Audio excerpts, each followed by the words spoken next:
Bismillahirrahmanirrahim. Alhamdulillahirabbil alamin wassalatu wassalamu ala asyrafil anbiya'i wal mursalin wa ala alihi wa sahbihi ajma'in. Subhanaka la ilma lana illa ma 'allamtana innaka antal alimul hakim. Rabbi shrah li sadri wa yassir li amri wahlul 'uqdatam min lisani yafqahu qawli. Amma ba'd. Alhamdulillah ala ni'matil Islam, alhamdulillah ala ni'matil iman wa kafa biha min ni'mah. Alhamdulillah, segala puji bagi Allah Subhanahu wa taala yang memberi kita nikmat Islam iman, memberi kita nikmat sehat sempat, memberi kita berbagai macam kenikmatan, terutamanya adalah kenikmatan untuk selalu bisa mengingat-ingat Nabi Muhammad sallallahu alaihi wasallam, bersalawat atas beliau, memuji-muji tentang beliau, serta mencari tahu perkara-perkara yang dipilih oleh Nabi untuk menjadi jalan hidupnya beliau dan disempurnakan oleh Allah Subhanahu wa taala setelah turunnya wahyu kepada Nabi. Sebelum Rasulullah sallallahu alaihi wasallam diangkat menjadi nabi, beliau sudah menjadi sosok manusia yang memiliki kesempurnaan akal, kesempurnaan pikiran, serta kesempurnaan rasa di dalam merasakan sesuatu, mana yang benar, mana yang salah, mana yang baik, mana yang enggak baik, mana yang pantas, mana yang enggak pantas. Di saat dimana keburukan itu merajalela, dimana perzinahan itu menjadi sesuatu yang biasa, minum khamr menjadi kebiasaan mereka, berjudi dan perangai-perangai buruk yang lainnya itu menjadi sesuatu yang dianggap normal di masa jahiliyah tersebut. Tapi Nabi Muhammad SAW jauh dari perkara-perkara semacam itu. Beliau jauh dari yang namanya khamr. Beliau beliau dan juga seluruh keluarganya bahkan sangat terjaga dari yang namanya perzinahan. Bahkan perangai-perangai yang dirasa nggak benar itu juga sangat jauh dari diri Nabi Muhammad SAW. Salah satu contoh nyata atau yang tertulis, termaktub di dalam sejarah, pada masa tersebut kebanyakan laki-laki menganggap anak perempuan ini sebagai beban, menganggap anak perempuan ini menjadi aib kalau ada di dalam rumah. Jadi kalau istri-istrinya punya anak perempuan, melahirkan anak perempuan, banyak di antara mereka, dan itu menjadi sesuatu yang normal di masa tersebut, untuk bayi tersebut gak dikasih kesempatan hidup, tapi dipendem hidup-hidup, dimatikan saat itu juga. Bahkan banyak di antara mereka, karena zaman dulu nggak ada yang namanya KB dan lain sebagainya. Jadi perempuan-perempuan kalau sudah punya suami, yo amen meteng ngoten.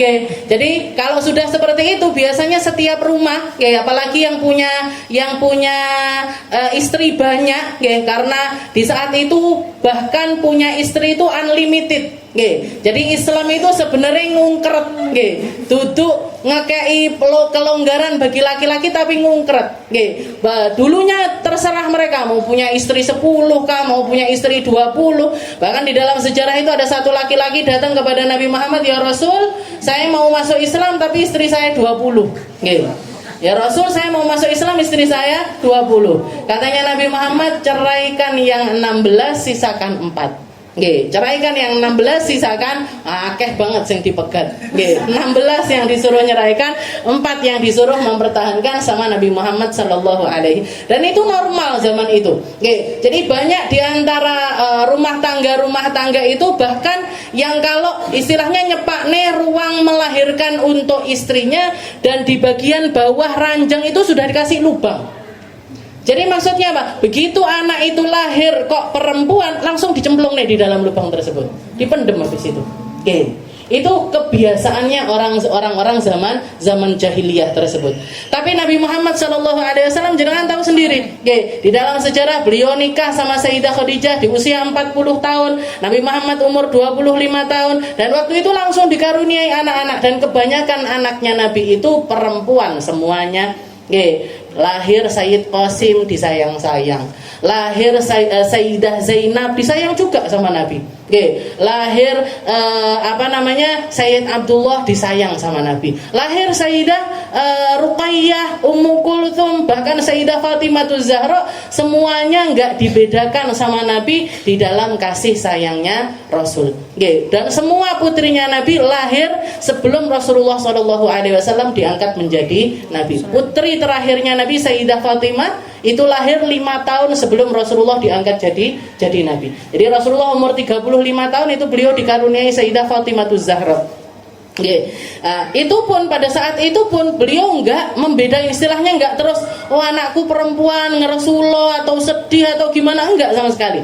Enggak ada perasaan itu, jauh sekali perasaan yang menjangkiti hati-hatinya para laki-laki seperti yang diceritakan sama Allah Ta'ala di dalam Al-Quran. Idza busyira ahaduhum bil untha dalla wajhuhu muswaddaw wa huwa kadhim.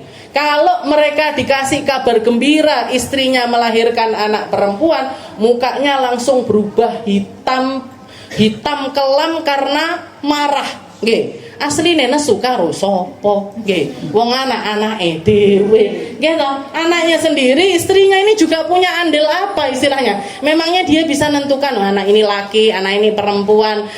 Saya maunya anak kembar, saya enggak ada yang bisa istilahnya bikin yang semacam itu enggak bisa. Tapi katanya Allah Ta'ala, harusnya mereka dapat kabar gembira ini senang, tapi justru dolla wajhu muswaddan, mukanya berubah jadi hitam, wa huwa kadhim, karena saking menahan marah, emosi karena kejadian tersebut.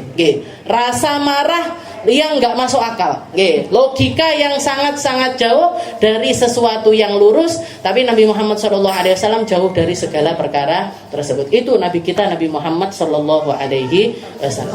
Kita lanjutkan pembahasan kita di dalam qasidah Burdah ila anqal. Qala al-muallif rahimahullahu ta'ala wa nafa'ana bi ulumi fid daraini amin. Al-fasru tsalits fi madhi sayyidil mursalin. Kita masih ada di dalam pasal yang ketiga, di dalam pujian kepada Nabi Muhammad SAW. Setelah di awal dipersiapkan sama Imam Al-Busiri, ini loh, kalau kamu ngaku orang yang mencinta sama Nabi, harusnya kriteria yang semacam ini ada pada dirimu. Kalaupun misalkan masih belum ada, kamu harus mengusahakan hal yang semacam itu. Semacam rasa gembira ketika mendengar tentang Nabi, rasa berguncang di dalam hati ketika kita merasakan kedekatan yang lebih kepada Rasulullah SAW, tangisan, rindu, kerinduan, ungkapan rasa cinta dan lain sebagainya, itu adalah tandanya al-muhibbinal haqiqi. Orang para pecinta yang sebenar-benarnya itu semacam itu. Tapi kalau kita masih belum merasakannya, berarti masih banyak yang perlu kita usahakan di dalam keimanan kita dan di dalam rasa hati kita. Setelah itu di fasal yang kedua, Imam Al-Busiri mengajarkan kepada kita perkara-perkara yang bisa ngerusak iman kita atau bisa ngerusak hubungan kita dengan Nabi Muhammad SAW. Setan terbesarnya bukan di luaran, tapi setan terbesarnya ada di dalam hati kita masing-masing, yaitu apa? Hawa nafsu. Jadi diajarin sama beliau, hawa nafsu itu begini dan lain sebagainya.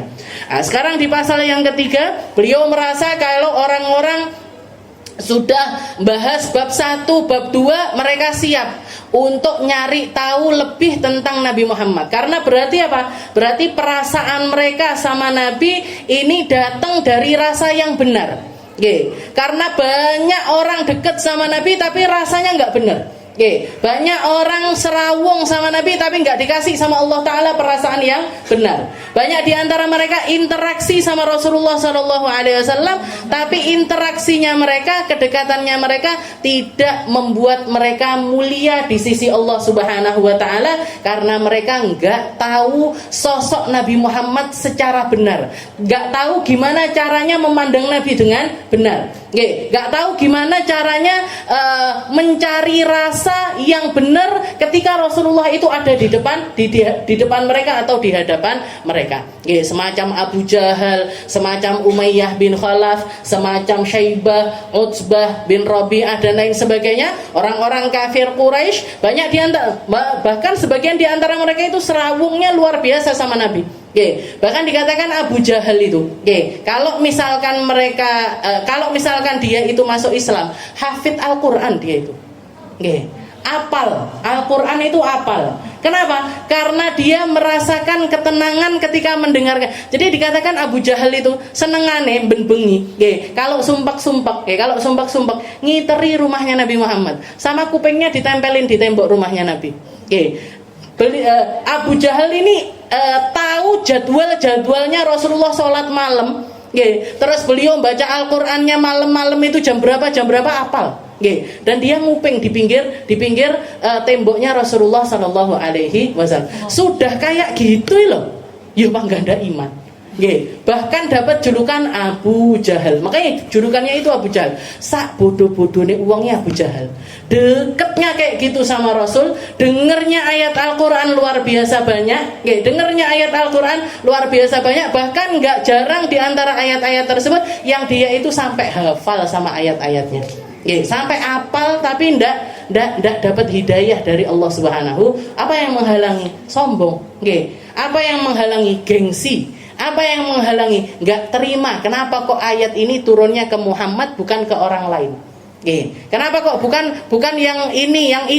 Jadi dia menganggap Allah Ta'ala itu salah, nekekne wahyu itu salah. Ini kan kriterianya orang punya penyakit namanya hasud. Orang hasud itu kayak gitu. Kok wong kuwi sing suarane apik kok ndak aku? Mesti aku sing didadekne vokalis Ar-Raudhah. Berarti apa? Hasud. Atau misalkan kenapa kok kok orang itu yang kaya, ya Allah harusnya aku yang kaya. Kenapa kok orang itu yang yang punya ilmu, harusnya saya. Berarti apa? Ngoreksi Gusti Allah. Ngoreksi Allah Subhanahu wa Ta'ala. Ya Allah, kenapa kok bukan aku yang dapat kenikmatan tersebut. Itu penyakit asalnya Abu Jahal, gak terima. Bahkan dia mengatakan, saya nggak memungkiri Muhammad ini orang yang amanah, Muhammad ini orang yang memiliki akhlak mulia dan lain sebagainya. Saya cuman nggak terima, kenapa kok wahyu itu turunnya ke Muhammad? Saya itu cuman nggak terima kenapa kok wahyu itu turunnya kepada Rasulullah Shallallahu Alaihi Wasallam. Naudzubillahi min dzalik. Mungkin kita dijauhkan dari rasa yang semacam itu. Jadi memang iman ini, memang hidayah itu pilihannya Allah Taala. Yu'izzu man yasha wa yudhillu man yasha. Allah kalau mau memuliakan seseorang dimuliakan, Allah Ta'ala akan memuliakannya. Allah Ta'ala kalau mau menghinakan seseorang juga akan dihinakan dengan gampangnya. Maka di sini kriteria awal yang beliau ajarkan kepada kita adalah dalam sunnat man ahid dhalama ila anishtakat qadamahu durrami warami. Saya itu telah meninggalkan atau saya itu telah dolim terhadap diri saya sendiri karena meninggalkan salah satu sunnah terbesarnya Nabi, yaitu ahyad dhalama ila anishtakat qadamahu durrami warami. Nabi Muhammad itu orang yang malam-malamnya itu hidup dengan berbagai macam ibadah sampai kakinya itu bengkak. Sedangkan saya, kakinya bengkak juga. Tapi bukan karena sholat, tapi bukan karena banyaknya berdiri di dalam sholat, bukan karena sesuatu yang semacam itu, bukan. Tapi goro-goro darah tinggi, kolesterol, asam urat. Ini kan Rasulullah dapat wahyu kan umur 40 tahun ke atas. Umatnya Nabi juga seperti itu, biasanya yang 40 tahun ke atas sikile gampang ngabuh, kudu ditelosor nelek ngaji. Kalau perjalanan agak jauh sedikit sandale malih ora cukup. Tapi lain permasalahannya. Kalau Rasulullah karena saking banyaknya beliau berdiri, lek iki goro-goro diomongi kolesterol, panggah mangan emping. Wis diomongi darah tinggi, panggah mangan sate, ae. Nggih, wis diomongi asam urat, panggah mangan pecel. Niku wong tulung agung. Jadi dalam tu sunnat man ahya dhalama ila anishtaqat qadamahu durrami warami wa shadda min saghabin ahsya'ahu wa tawa tahta al-hijarati kashham mutrafal adami. Dan Nabi adalah seseorang yang seringkali mengikat perutnya demi menahan lapar serta menyelipkan beberapa batu di atas pinggangnya yang halus itu untuk mengurangi rasa lapar yang beliau rasakan. Ini sunnah, istilahnya sunnah yang sering kali dilakukan oleh Rasulullah Shallallahu Alaihi Wasallam. Dan bahkan sunnah ini bukan hanya beliau lakukan sendirian, tapi beliau ingin orang-orang yang ada di sekitarannya Nabi pun melakukan dan merasakan apa yang sedang diperjuangkan oleh Nabi Muhammad Shallallahu Alaihi Wasallam. Jadi seringkali Nabi Muhammad itu sak keluarga kelaparan. Nabi Muhammad itu seringkali beliau dan bersama para sahabat-sahabatnya memilih untuk hidup dalam keadaan lapar. Seperti yang dikisahkan sama Sayyidina Abu Hurairah. Abu Hurairah itu pernah suatu hari beliau itu duduk di pinggir jalan, ngarep bantuan karena perutnya sudah melilit, sakit. Karena lapar yang lama sekali. Abu Hurairah ini termasuk salah satu dari ahlus sufa, dari orang-orang yang tinggal di pelatarannya masjidnya Nabi Muhammad SAW.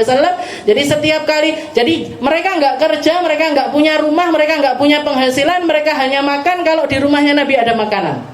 Mereka hanya minum kalau di rumahnya Nabi ada minuman. Jadi sering kali mereka itu merasakan kelaparan. Katanya Abu Hurairah, perut saya melilit sampai nggak bisa ditahan lagi, sehingga saya berduduk di pinggiran jalannya negeri Madinah. Setelah itu kalau ada orang lewat yang sekiranya ini bisa ngasih saya makan, saya etok-etok tekok sesuatu. Jadi basa-basi nanya sama orang tersebut dengan harapan nanti setelah ditanya diundang ke rumahnya dikasih makan. Pertama yang lewat Sayyidina Abu Bakar. Datang Abu Hurairah, datang, wahai Abu Bakar, saya mau nanya permasalahan ini. Ayat ini sebenarnya hukumnya apa? Pokoknya tekok-tekok. Nanya-nanya sama Sayyidina Abu Bakar. Ketika ditanya Sayyidina Abu Bakar, dijawab sama Sayyidina Abu Bakar. Tapi setelah dijawab Sayyidina Abu Bakar pergi. Jadi katanya Abu Hurairah, yo ngalah tiba enggak diundang mangan. Pergi Sayyidina Abu Bakar. Habis itu datang lagi Sayyidina Umar. Sayyidina Umar datang, ditanya dengan pertanyaan yang sama seperti yang ditanyakan kepada Sayyidina Abu Bakar. Wahai Umar, ini gimana ini gimana? Tapi Sayyidina Umar sama jawabannya kayak saya, dijawab habis itu pergi. Gelo neh hatine. Gelo lagi hatinya. Ya Allah, aku enggak diundang. Setelah itu nggak lama datang Nabi Muhammad Sallallahu Alaihi Wasallam. Nabi Muhammad datang ini dekat, jadi dari kejauhan itu ngelihat Abu Hurairah kelakuannya kayak gitu, wes guyu bisa. Sudah senyum dari jauh itu sudah senyum. Setelah itu Abu Hurairah, ya Rasul, saya itu nanya gini.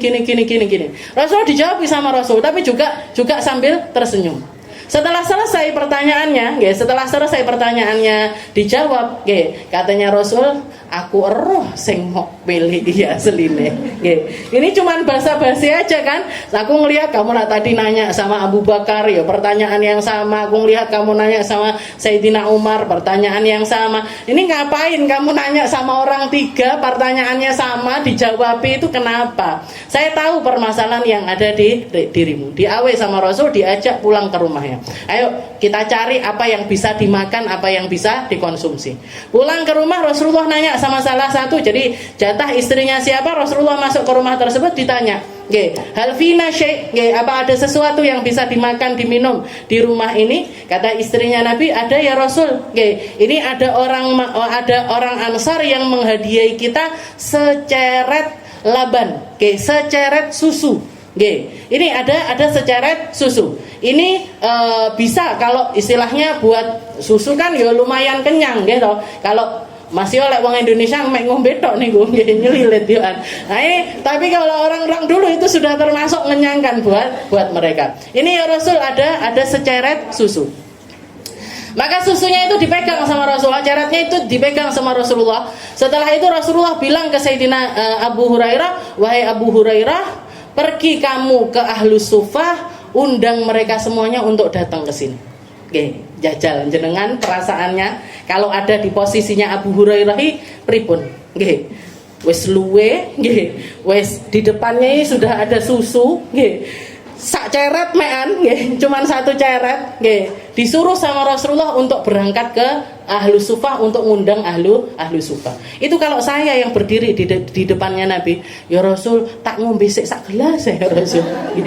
Ngenyang, ngenyang sama Nabi Muhammad. Tapi Abu Hurairah tahu persis apa yang keluar dari lisannya Nabi itu menjadi sesuatu yang qat'an, sesuatu yang taatnya itu nggak bisa ditunda. Ketaatan yang nggak bisa ditunda. Ini satu tabiat, satu adab, satu kriteria yang hanya dimiliki oleh para ahlu iman. Yang zaman sekarang ini dianggap menjadi sebuah, dengan dibingkai kata-kata feodalisme lah, perbudakan lah, ini itu dan lain sebagainya. Padahal rasa ini, rasa taat sama guru, takzim sama guru, sendiko dawuh sama orang-orang yang ngajar kita, yang mengenalkan kita kepada Allah Subhanahu wa taala, itu satu rasa yang nggak bisa dijelaskan pakai kata-kata. Nggak iso kita nyapa awakmu kok seperti itu sama gurumu itu, kenapa? Saya nggak bisa, nggak tahu saya. Nggak tahu saya. Kayak Allah Ta'ala itu sudah ngikat antara guru sama murid itu dengan ikatan yang nggak kasat mata, yang membuat mereka itu taat dengan apapun yang mereka, dan itu kekuatannya umat. Dan itu kekuatannya umat Islam itu. Karena berarti apapun komandonya Nabi, semua orang bakalan melakukannya. Apapun yang menjadi kalimatnya pemimpin atau guru kita atau kiai kita, itu menjadi sesuatu yang harus dilakukan sekarang juga, sekarang juga. Itu yaf'alul ajaib, itu yang bisa nimbulkan berbagai macam keajaiban. Rasulullah punya pasukan yang sebegitu kuatnya, bukan karena apa-apa, karena saking takzimnya mereka kepada Nabi Muhammad sampai nyawanya dikorbankan. Sampai nyawanya, hartanya, semuanya dikorbankan kepada Rasulullah Shallallahu Alaihi Wasallam. Sayyidina Abu Hurairah waktu itu langsung, katanya Rasulullah, panggil Ahlu Sufah untuk datang ke sini, wahai Abu Hurairah. Katanya Sayyidina Abu Hurairah, sam'an wa ta'atan. Langsung berangkat beliau, diundang. Berapa orang itu orang Ahlu Sufah? 70 orang. Jangan bayangkan, sak ceret tinggi wong 70. Niku dadi apa? Sak ceglukan aja mungkin nggak dapat Abu Hurairah akhirnya. Tapi tetap diundang sama Abu Hurairah. Diundang, suruh duduk sama Nabi. Setelah itu Sayyidina Abu Hurairah yang bagian nuang-nuangkan air. Yang bagian nuang-nuangkan air.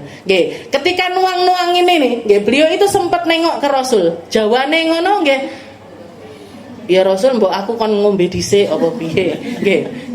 Tapi Rasulullah ketika dilirik, ya Abu Hurairah ngelirik kayak gitu, Rasulullah paham. Katanya Nabi Muhammad, saqiyul qaum akhiruhum syurban. Sing nuang-nuangkan air, sing paling akhir engko ngombene.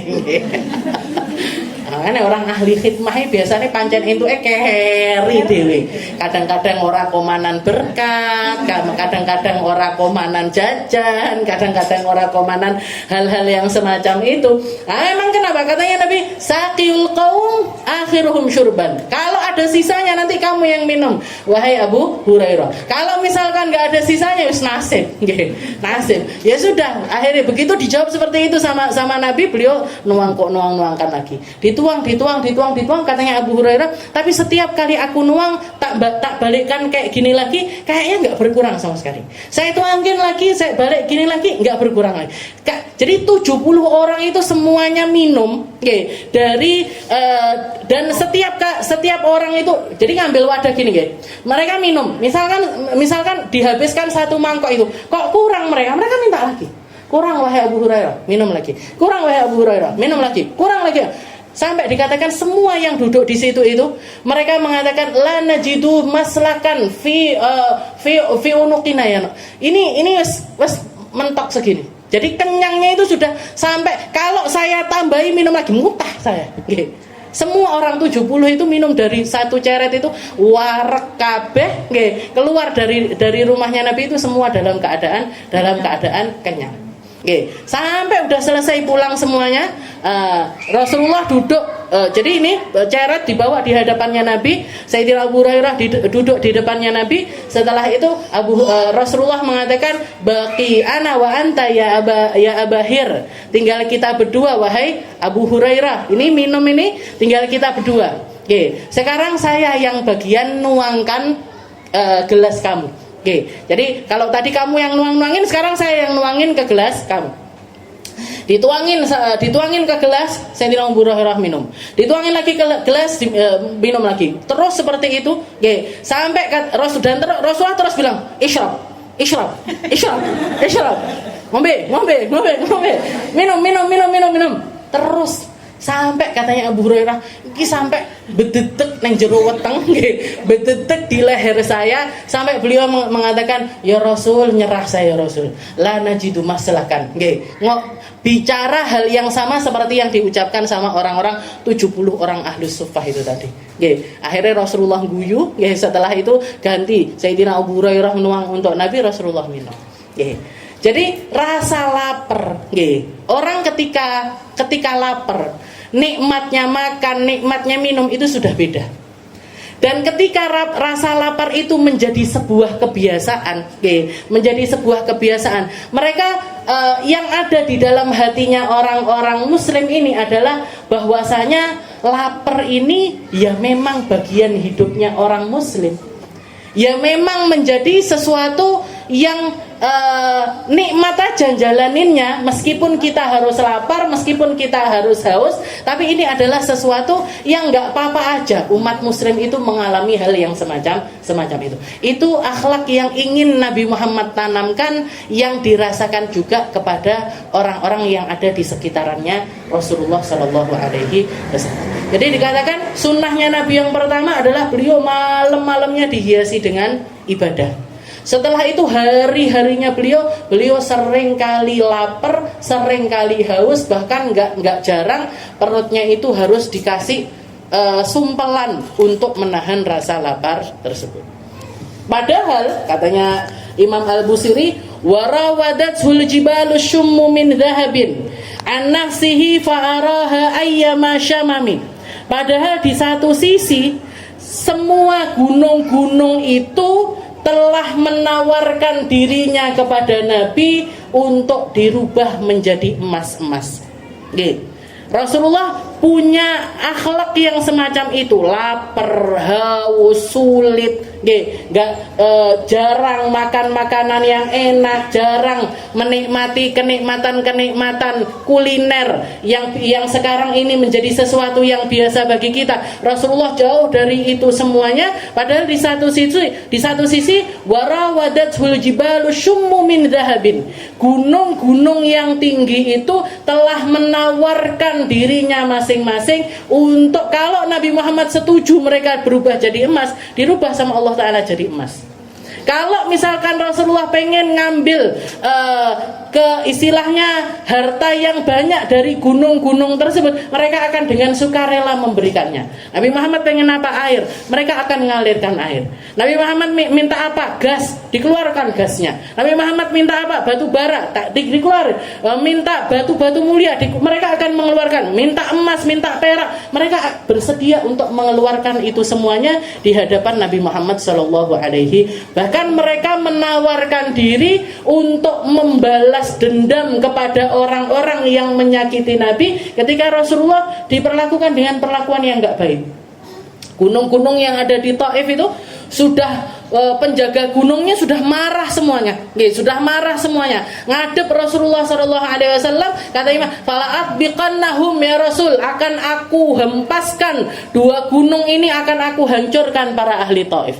Katanya Nabi Muhammad, la bal nartajil uqbana, Enggak, saya enggak butuh yang semacam itu. Saya masih mengharapkan kalaupun bukan mereka yang beriman kepada Allah, tapi semoga anak cucunya mereka nanti akan beriman kepada Allah Subhanahu wa taala. Mungkin sekarang mereka enggak sujud, mungkin sekarang mereka enggak taat sama Allah, tapi saya berharap dari anak cucu mereka nanti akan menjadi orang-orang yang taat kepada Allah Subhanahu wa taala. Itu harapannya Nabi. Nggih, sudah istilahnya wis kemecer, nggih. Sudah warawadathu itu rawadat itu nggih, kalimat yang digunakan untuk seseorang yang sudah mempersiapkan apapun untuk yang istilahnya buat yang dia tuju. Okay. Seperti ayat Al-Qur'an Allah Ta'ala menceritakan warawadathu allati huwa fi baitiha an nafsi wa ghallaqatil abwab wa qalat haytalak qala ma'adallah innahu rabbi ahsanu mathwaya.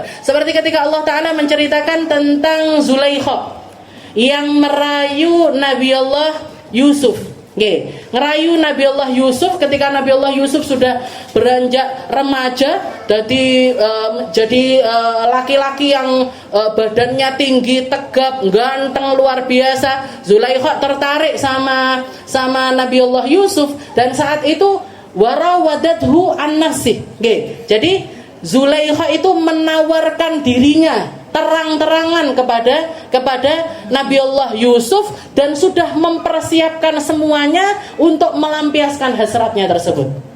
Maksudnya apa? Yo istilahnya kalau kita mau bayangkan seperti zaman sekarang, kamarnya sudah disiapkan, ranjangnya sudah disiapkan, wangi-wangiannya. Kayak jenengan kalau nyepakne tempat buat manten, manten baru, kamarnya manten baru, itu kan semuanya disiapkan dengan sangat indah.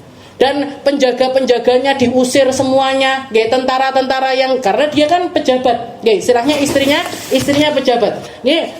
Orang-orang yang bakalan gangguin mereka ini sudah disuruh pergi semuanya. Pintu-pintu ditutup semuanya, dikunci-kunci, jendela-jendela dikunci semua, gorden-gorden ditutup semuanya. Untuk apa? Untuk dia merealisasikan keinginannya dengan Nabi Allah warawadathu an-nafsi. Jadi Zulaikha ini sudah menawarkan dirinya di depan Nabi Allah Yusuf dengan penawaran yang totalitas istilahnya gitu. Nggih, wis maca ayu wis ngoten niku lah istilahnya. Nggih, tapi semua itu begitu Nabi Allah Yusuf sudah masuk di dalam perangkapnya, istilahnya bisa dibilang beliau itu dijebak, dijebak sama Zulaikha. Beliau sudah ada di dalam tempat tersebut, tapi karena ketakwaannya, karena takutnya beliau kepada Allah Subhanahu wa taala, beliau menolak itu semuanya. Padahal Zulaikha ini bukan perempuan yang enggak cantik, cantik luar biasa. Selain wong lanang biasa, imane tipis-tipis, nyemes-nyemes, ya wis ndak nolak. Ya wis enggak bakalan nolak dengan apa? Istilahnya dapat perempuan cantik di depan mata, di rumah yang bagus, dengan bahkan kalau misalkan minta, ya wis aku mau, tapi bayar ono. Dia bakalan dibayar sama Zulaikha waktu itu. Bakalan dibayar sama Zulaikha. Tapi Nabi Allah Yusuf mengatakan qala ma'adallah. Saya berlindung kepada Allah. Innahu ahsanu mathwai. Karena Allah Ta'ala adalah sebaik-baik tempat kembali saya. Saya kalau sampai melakukan hal yang semacam ini, saya akan menyesal di hari pembalasan nanti. Saya akan menyesal di hadapan Allah Ta'ala. Saya akan menyesal dengan apa yang telah terjadi. Itu yang diucapkan sama Nabi Allah Yusuf. Jadi istilahnya beliau, Imam Busiri di sini pakai kalimat warawadathul jibalu syummu min dhahabin.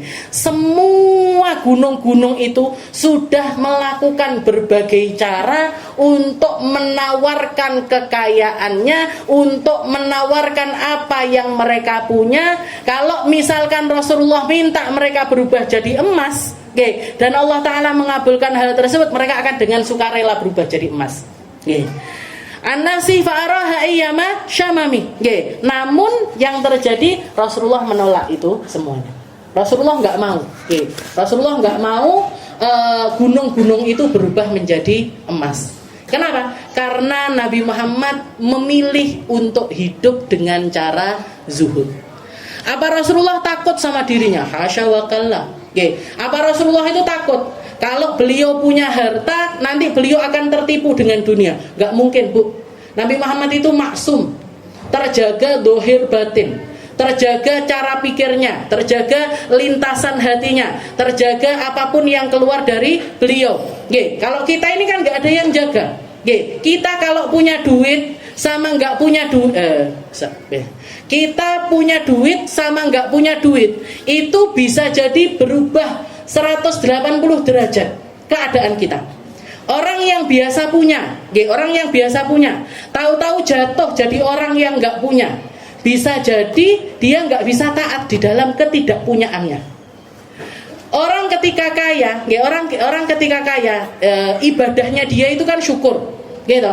Ibadahnya orang-orang kaya itu kan bersyukur sama Allah Ta'ala karena punya duit, karena punya rumah, karena ekonominya lancar, iso sedekah, iso berbuat ini, bisa melakukan ibadah macam-macam pakai uangnya, bisa umroh, bisa haji dan lain sebagainya. Bisa jadi orang ketika dikasih kekayaan, setelah itu dibalik sama Allah Ta'ala jadi orang miskin, dia nggak mampu untuk sabar. Dia nggak mampu untuk sabar. Begitu juga sebaliknya. Bisa jadi orang ketika miskin, ibadahnya orang miskin itu kan sabar. Nggak duwe-duwe, sabar. Nggak iso bayar SPP, sabar. Nggak iso dolan, sabar. Koncone tuku setik, adewe apa? Tempe. Kan ibadahnya berarti apa? Sabar. Bisa jadi orang yang nggak punya dan dia sudah bisa bersabar dengan ketidakpunyaannya, tahu-tahu dikasih harta sama Allah Ta'ala malah nggak bisa syukur. Dikasih harta, aku biar melek stick, saiki mangan stick. Aku biar melek iki, kudu keturutan, melek iki, keturutan, melek iki. Sekarang saya bisa kok, punya rumah bagus, punya mobil bagus. Nah, bisa jadi dia nggak bisa beribadah dengan ibadahnya orang kaya. Kenapa? Karena kita bukan orang yang terjaga. Karena kita bukan orang yang maksum, bukan manusia maksum. Kalau Nabi Muhammad SAW, para nabi, para rasul, salah satu sifat yang pasti dimiliki sama para nabi, para rasul itu maksum. Maksudnya apa? Mereka punya, mereka tetap taat. Mereka nggak punya, mereka juga tetap taat. Mereka ketika miskin mereka taat, ketika enggak miskin, ketika dikasih harta sama Allah Ta'ala, semacam Nabi Allah Sulaiman, mereka akan tetap menjadi hamba yang bertakwa sama Allah. Makanya Nabi Allah Sulaiman ketika beliau inspeksi, ketika beliau ngelihat keadaan rakyatnya, ngelihat keadaan rakyatnya, bukan pakai mobil, bukan pakai motor dijaga sama pengawal, enggak, numpak angin, numpak apa namanya itu yang di langit, awan. Jadi naiknya kendaraannya Nabi Sulaiman nggak sekelas kecek-kecek ini motor, mobil, merek apapun itu, Mercy dan nggak level Nabi Sulaiman pakai itu. Naiknya awan beliau, naiknya awan. Jadi mau ke daerah ini bisa, langsung ke daerah ini bisa, langsung ke daerah ini bisa. Dan pendengarannya bisa mendengarkan seluruh keluhan dari rakyatnya. Maka dikatakan ketika beliau terbang, beliau dengar salah satu petani, ada satu petani ketika melihat Nabi Sulaiman di atas awan sana, lagi keliling-keliling inspeksi untuk umatnya. Yang keluar dari lisannya petani ini, subhanallah, masya Allah, betapa besarnya nikmat Tuhan yang Tuhan berikan kepada Nabi Allah Sulaiman. Allah Ta'ala telah memberikan nikmat yang luar biasa besar kepada Nabi Allah Sulaiman. Dikasih al-mulkal kabir, dikasih kekuasaan yang besar, dikasih harta yang banyak, dikasih hal-hal yang indah di dalam dirinya. Langsung mudun, Bu. Dengar, Nabi Sulaiman dengar, setelah itu langsung turun datengin si petani tersebut. Setelah itu beliau mengatakan, wahai Pak Petani, wahai Pak Petani, kamu tahu yang aku miliki seluruhnya ini, dari mulai kekuasaan, istana, harta benda, emas, perak dan lain sebagainya, dengan kalimat subhanallah, masya Allah yang keluar dari lisanmu itu jauh lebih berharga kalimat yang keluar dari lisan kamu. Kenapa wahai Nabi Allah Sulaiman? Karena semua yang aku miliki ini bakalan habis, sedangkan ucapan yang kamu ucapkan baqin indallah, sudah menjadi sesuatu yang abadi di sisi Allah Ta'ala. Kamu akan memanennya dalam bentuk pahala di akhirat nanti. Sulaiman, dengan apa yang dimiliki Sulaiman, dengan apa yang dikuasai oleh Sulaiman, nanti akan ada masanya untuk habis. Benar? Nggih. Sekarang mana tersisa kerajaannya Nabi Sulaiman, tersisa hartanya Nabi Allah Sulaiman, tersisa warisannya Nabi Allah Sulaiman. Ndak entuk awake dhewe tiba eyoan warisannya. Nggih. Ini warisannya Nabi Sulaiman, enggak ada. Nggih, enggak komanan ade manusia tahun 2025 ini enggak komanan tiba. Nggih. Jadi istilahnya logikanya para nabi, para rasul itu maksum. Mereka mau memiliki harta sebanyak apapun, mereka akan tetap menjadi hamba yang bertakwa kepada Allah Ta'ala. Nabi Muhammad itu dengan ketakwaannya, dengan kemaksumannya, warawadatuhul jibalu asyummu min dhahabin an nafsihi fa'araha ayyama syamami. Katanya semua apa yang, bahkan ini cuma permisalan aja. Beliau pakai kalimat jibal, karena jibal itu atau gunung itu makhluknya Allah Ta'ala yang nampak paling gagah, paling kokoh, paling besar. Tapi istilahnya ini hanya mewakili makhluk-makhluknya Allah Ta'ala yang lainnya. Dunia dan seisinya itu menawarkan kepada Nabi kekayaannya. Mereka berubah jadi emas, mereka bisa. Faraha ayyama syamami. Tapi Nabi Muhammad menolaknya secara terang-terangan. Ketika ditanya, ketika ada gunung-gunung yang menawarkan hal tersebut kepada Nabi, uridat alayya batha'u Makkah dhahaban faqultu. Di dalam salah satu hadis dikatakan, Nabi Muhammad pernah ketika di Mekah, beliau mengatakan uridat alayya batha'u Makkah. Seluruh gunung-gunung yang ada di Mekah ini sudah menawarkan dirinya kepadaku untuk berubah jadi emas. Fakultu, maka aku katakan kepada Allah Ta'ala, bal aju'u yauman wa ashba'u yauman. Enggak ya Allah, saya memilih untuk hidup, kadang lapar, kadang kenyang. Fa'idha ju'tu sabartu. Kalau aku lapar, nanti aku bisa ibadah dengan cara sabar. Wa idza syabi'tu syakartullah Ta'ala. Kalau aku dikasih rasa kenyang, aku bisa bersyukur kepada Allah Subhanahu wa Ta'ala. Itu jalan hidup yang dipilih oleh Nabi. Makanya di dalam sejarah itu Nabi Muhammad ngambil dari dunia selalu secukupnya. Selalu secukupnya. Beliau nikah, dibangunkan rumah buat istrinya. Nanti nikah lagi, dibangunkan lagi sebelahnya. Nikah lagi, dibangunkan lagi sebelahnya. Dengan perabotan yang sangat minim, dengan rumah yang sangat-sangat sederhana. Bahkan saking sederhananya rumahnya Nabi itu tingginya, Rasulullah berdiri, ngangkat tangannya seperti ini nyampe ke atapnya. Ini kita kan nggak ada. Rumahnya jenengan yang ngeten wis teko plafon, ada di sini yang rumahnya seperti itu, nggak ada kayaknya. Jadi tinggi-tinggi semuanya. Kenapa? Karena Rasulullah ngambil secukupnya. Rumah tingginya secukupnya. Yang dipakai tinggal ya secukupnya. Yang penting bisa dipakai tidur, yang penting bisa dipakai kalau mau masak bisa ada tempat, mau ibadah ada tempat, buat wudhu dan lain sebagainya ada tempatnya. Seperti itu rumahnya. Nanti dan semua, kalau beliau nggak butuh ya nggak bangun rumah beliau. Kalau nggak beliau urgent untuk bikin nambahi ruangan, beliau nggak nambahkan ruangan.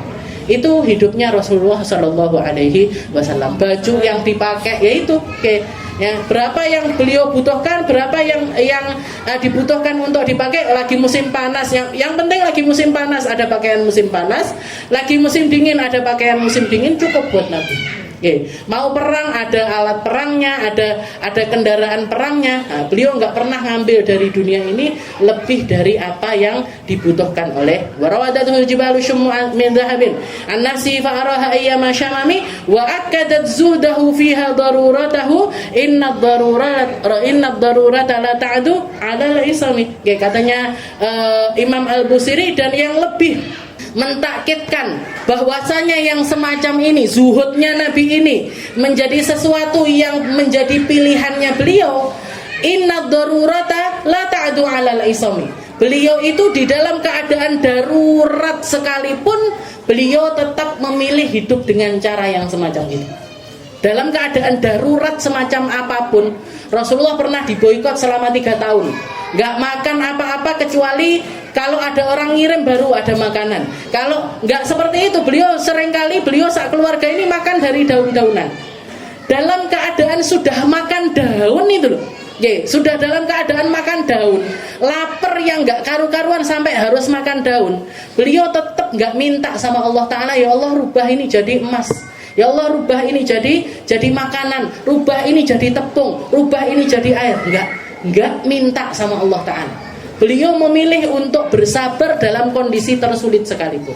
Inna darurata la ta'du 'ala al-ismi. Dan padahal keadaan yang semacam itu enggak akan merubah perasaan beliau, karena beliau ini sudah dijamin keimanannya oleh Allah Subhanahu wa taala. Wa kada zudahu fiha daruratahu. Inna darurata la ta'du ila al-ism wa kaifa tadu ila dunya daruratu man laulahu lam tukhrajid dunya minal adab. Wallahu a'lam bissawab. Insyaallah kita lanjutkan di pertemuan yang